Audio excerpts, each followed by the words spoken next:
Monsieur le ministre des Affaires étrangères du Royaume du Maroc, qui venait de vous exprimer au nom de Sa Majesté, je vous remercie de ce discours très encourageant et très substantiel que vous venez de prononcer.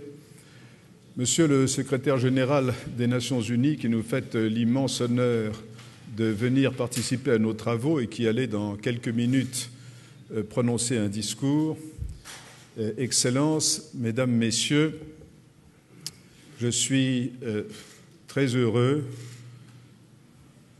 d'ouvrir avec d'aussi éminentes personnalités cette troisième édition de la World Policy Conference. Je voudrais tout d'abord rappeler en quelques mots l'ambition qui est grande, effectivement, de ce processus.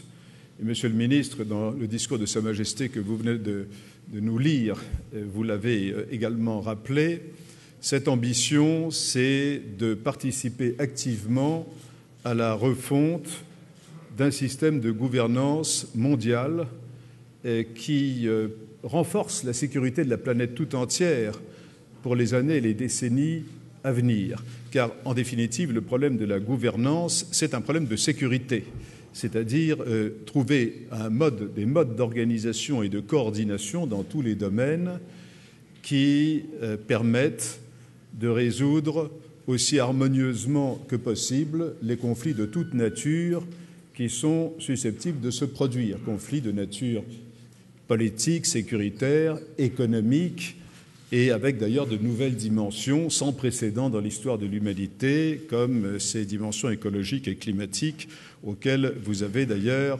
auxquelles le discours de Sa Majesté a fait allusion. Dans un monde de plus en plus interdépendant, la mondialisation, qu'est-ce que c'est sinon le renforcement et le changement qualitatif de l'interdépendance? Dans un tel monde, le grand danger, c'est qu'un accident survenant n'importe où se propage rapidement et provoque un désastre global. Donc, la réflexion active sur la gouvernance mondiale est une nécessité absolue. Et le but de cette conférence, qui en est donc à sa troisième édition et qui a bien évidemment l'intention de continuer, c'est de mettre ensemble des personnalités qui sont à la fois des acteurs de la politique internationale et évidemment les autres parties prenantes, stakeholders, comme on dit en anglais, un mot qui se traduit difficilement en français, en fonction des sujets et notamment évidemment les parties prenantes économiques sans lesquelles à peu près rien ne peut se produire. Nous voulons, c'est notre ambition, apporter une contribution à cette immense tâche. Et j'ajouterai, si vous le permettez, une contribution positive, car il est extrêmement facile de tout critiquer, il est extrêmement facile de dénigrer, il est extrêmement facile de dire ce qui va mal, mais ce que nous attendons aussi de vous tous, Excellences, Mesdames, Messieurs, ce sont des contributions positives, de dire comment on peut effectivement améliorer les choses. La deuxième remarque que je voudrais faire, après avoir rappelé l'objectif de cette conférence, c'est que si j'étais médecin, si j'étais médecin humanitaire au sens chargé d'essayer de porter un diagnostic sur l'état de la planète, je ne serais pas totalement optimiste à la date d'aujourd'hui, franchement. Pas totalement pessimiste non plus, je m'empresse de le préciser. Mais enfin, il y a quelques raisons de s'inquiéter. Dans l'ordre économique, nous allons en parler longuement aujourd'hui, notamment avec Jean-Claude Trichet et d'autres très éminentes personnalités venues d'Asie et de la planète tout entière. Dans l'ordre économique, nous avons certes évité jusqu'ici les grands dérapages. Nous avons évité, après la crise de 2007-2008, de sombrer dans le chaos et de nous enfoncer dans quelque chose qui eût pu ressembler à la Grande Dépression des années 30. Et personnellement, d'ailleurs, je voudrais au passage rendre hommage au travail des banques centrales qui, dans la crise particulière, dans l'ambiance particulière de 2008-2009, ont fait un travail extraordinaire et, à mon avis, ont réagi plus rapidement et plus sereinement que les États. D'ailleurs, Jean-Claude Trichet, ici présent, était l'un des participants à la première édition de la World Policy Conference, début octobre, juste après la faillite de Lehman Brothers. Donc, un travail extraordinaire a été fait, continue d'être fait, mais des signes de fragilité demeurent.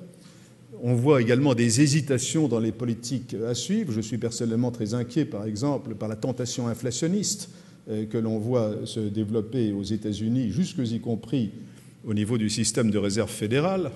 Je suis également inquiet de voir ressurgir la version la plus simpliste du modèle keynésien qui est soutenu même par des économistes aussi éminents que Paul Krugman qui recommande de dépenser et accroître les déficits publics qui sont déjà abyssaux dans un pays comme les États-Unis.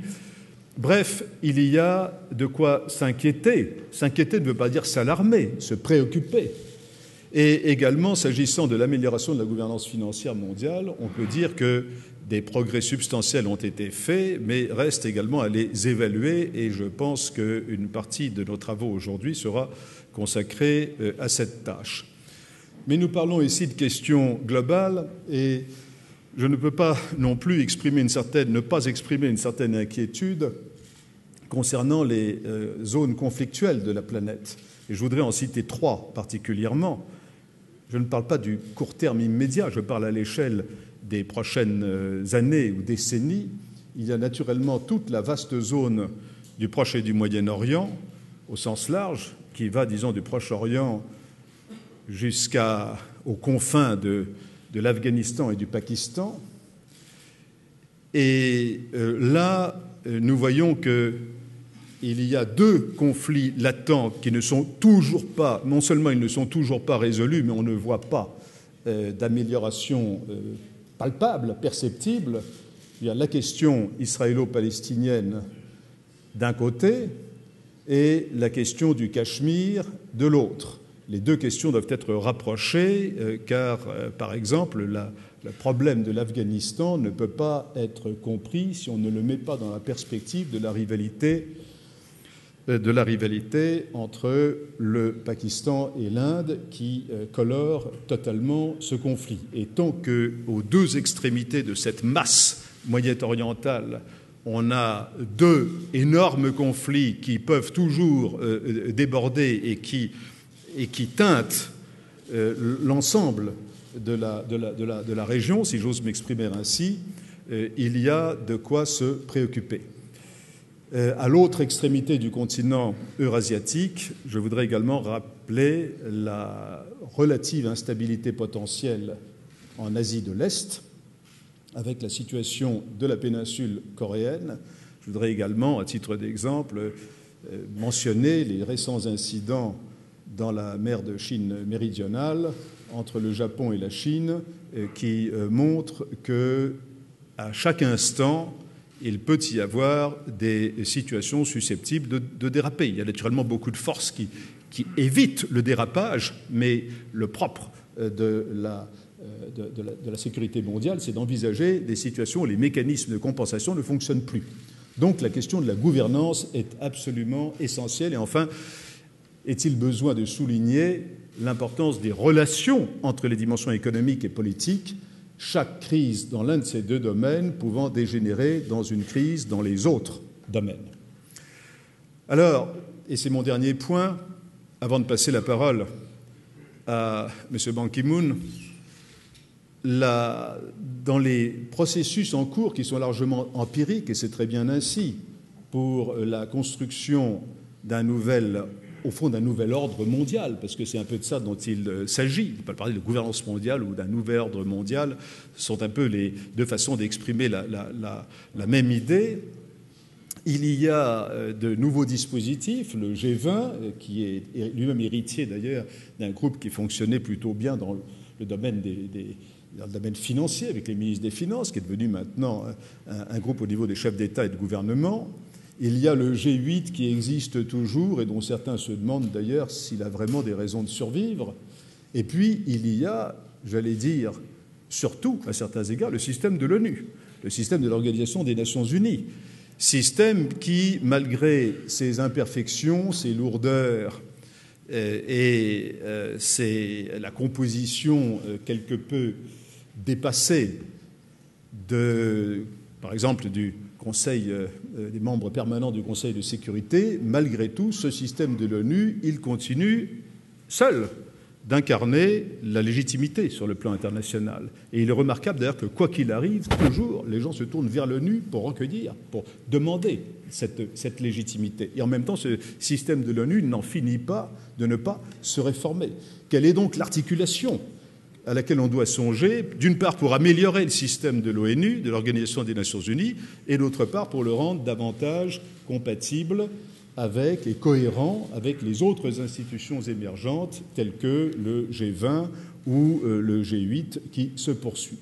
Telles sont quelques-unes des questions que nous nous posons.